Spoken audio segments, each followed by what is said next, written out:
If you've ever dreamed of running behind a big running pointing dog in the grouse woods, you're going to want to stick around for this one, because I'm going to be breaking down some of the pros and cons that we've experienced running with dogs like that, as well as some training tips that we've implemented that have really increased our success rate when we're out with dogs like that.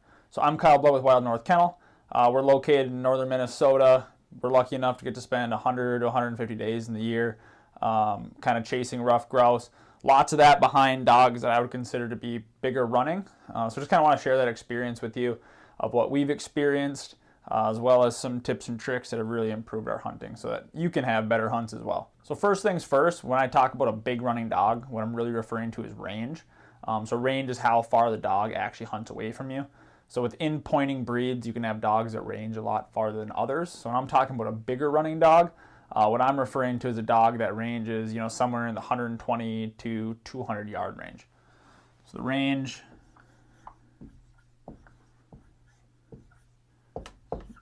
120 to 200 yards.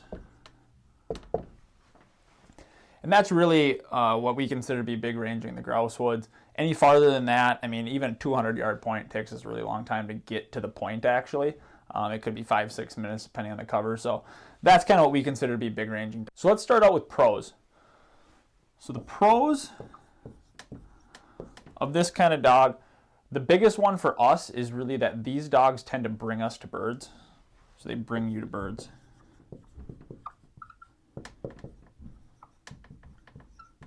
I can't begin to count the number of times that we've walked into a new piece of cover or maybe a new area that we've never hunted before, and we have one of these dogs with us, and we kind of have a plan going in of where we think we're going to go, and then the dog winds up finding by far better cover than what we had planned, which really makes or breaks the hunt for us. So these dogs, because they get to range a lot farther, have a tendency to find that cover, and really if they understand birds really well, they can really put you in good situations hunt after hunt.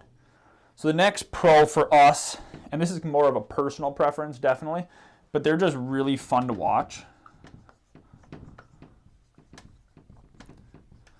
So if you've ever been around these bigger running dogs, they tend to have really big engines as well, and so they just really love their work. So these dogs go out, they run hard, pretty hard charging, and it just kind of puts a smile on your face whenever you're around a dog that truly loves the work that it's doing.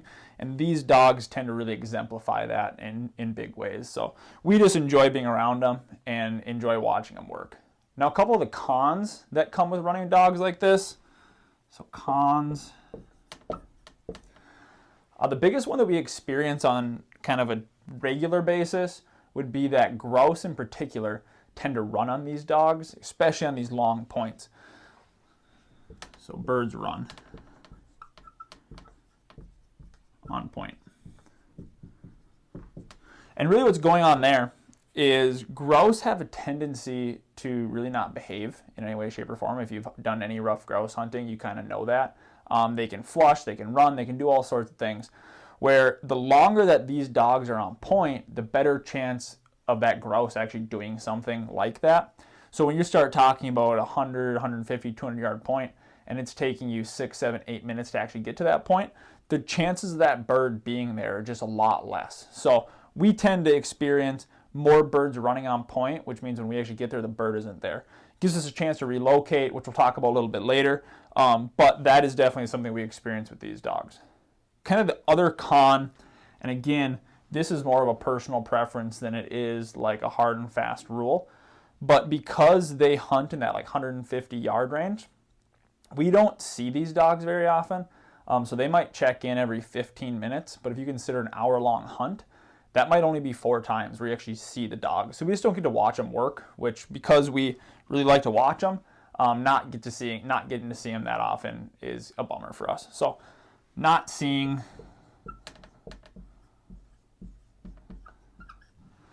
the dog is definitely a con for us. Now, this is definitely personal because I know people that really enjoy having these big running dogs and they'll run multiple at once, and just hearing them through the woods is plenty. We personally like seeing them, so it made the con list for us. So now let's take a minute and talk about some focus training areas that we really spend some time on with these longer ranging dogs. So these are areas that as we've spent more time on in our training, we've had increased results in the field. So really the first area that as we've spent more time on, we've really seen a big difference in the field is a really good stop to flush.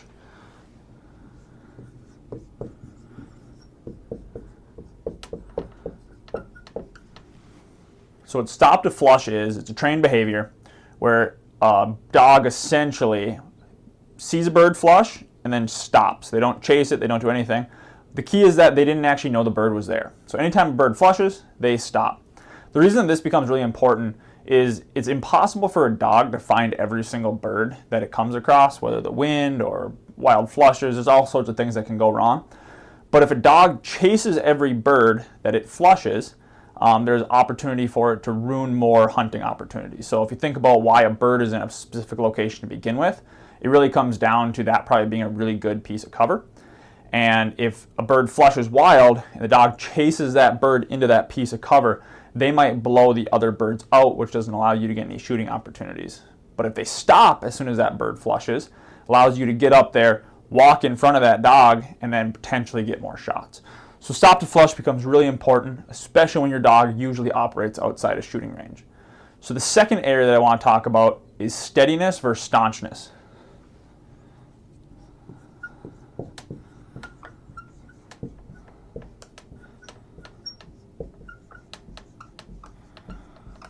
So steady and staunch are two words that you'll hear thrown around in the pointing dog world quite a bit. So we want to think about definitions. So by definition, staunchness is everything that happens before the bird flushes. So that is the dog finding the bird, pointing the bird, and then you even walking in front of that dog and flushing it. That's everything before the bird flushes. Steadiness is everything after the bird flushes. So that you can have different layers of steadiness. In the training world, you'll hear it as steady to wing, shot, and fall. Wing would be dog holds through the flush. Shot would be obviously your gun going off. And then fall would be the bird actually falling and your dog is still holding. So steadiness after flush, staunchness before. You can definitely hunt behind a staunch dog without any formal training. Lots of dogs do figure this out. You can shoot birds over them.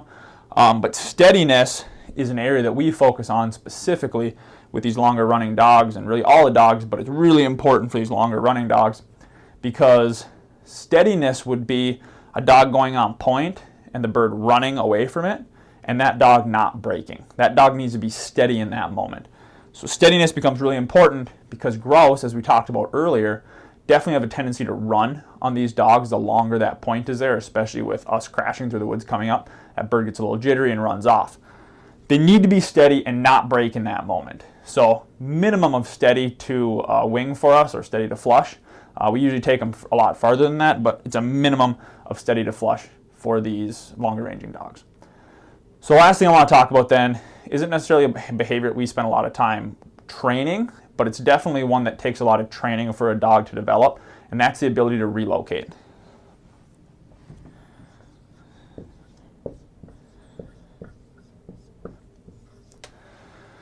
So relocating is when a dog goes on point, the bird runs away from that point, and then that dog gets released. That's the key, is that you release the dog to then go relocate or track that bird and then repoint it.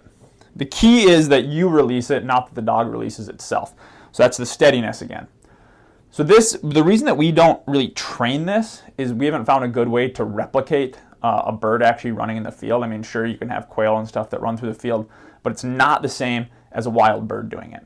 The reason being is that the way that we see this play out a lot is that wild birds have a tendency to run, but when they run, they're a lot spookier. So that dog, when it's relocating, has to be really, really careful about the amount of pressure that it puts on that bird.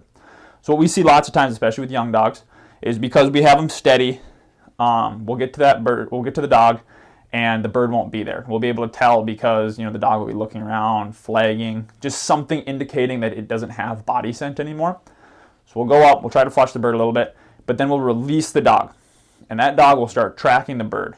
And typically with young dogs is they get a little overzealous and they'll put too much pressure on that bird and they'll actually wind up bumping it before they wind up pointing it. Because they have a stop to flush, they'll sit and they'll watch that bird fly off. And that's actually a really, really good learning opportunity for them because most dogs don't want to flush birds, they want to point them. And so not getting the reward of pointing it is a teaching moment. And so they were steady, they stopped to flush, and so they learn. The next time, or maybe 20 times after, however many it takes, what you start to see is the dog actually slowing down, being a lot more cautious, using the wind a little bit better, a lot of other intangibles that are hard for us to describe, but what the end result is the dog winds up repointing that bird. And once you have a dog that can relocate really well, it's a huge, huge impact in the field, because you just get so many more shot opportunities, and you get to see it, which is unbelievably cool to watch, because, I mean, watching a dog do it and work that bird is just a very cool experience. Highly recommend that you get to work on this with your dog, but you get there through training these other skills. So thanks for watching the video. If you liked this one, we made some other ones breaking down the other 2 dogs that we use. So when we grouse hunt, we actually grouse hunt with 3 dogs at once. We have our long range dog, which is this video. We have a mid-range pointy dog, and then we hunt with a flusher. So we did breakdown videos similar to this one for those. If you would like those, they're here. Otherwise, appreciate you watching.